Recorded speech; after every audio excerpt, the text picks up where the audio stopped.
जबकि इंडिया में बहुत सारी बॉलीवुड में वैसी हीरोइन हैं जो अपने आप को नंगा दिखाकर बहुत खूबसूरत अपने आप को समझती हैं कि मैं बहुत अच्छी लग रही हूँ।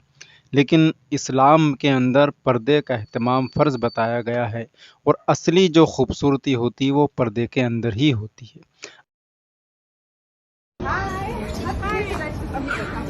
Also, dass du einmal Kopftuch anziehst. Wir beide oder einer von uns? Du, oder wenn magst du auch. Klar.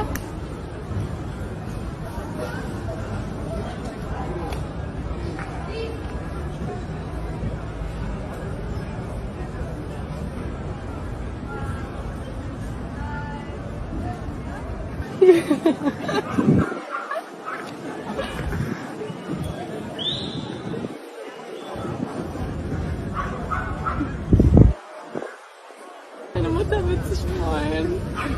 Danke. Rest of my life, I'll be with you.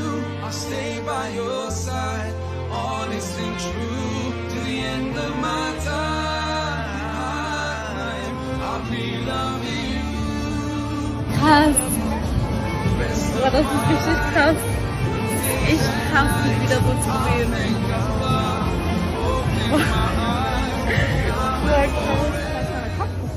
Ja, gerne.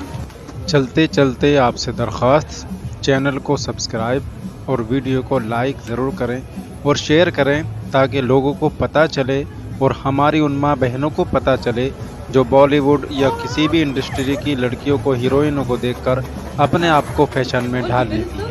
Danke, das sieht ganz gut aus. Steht ja auch richtig gut. Also wirklich schön. Danke.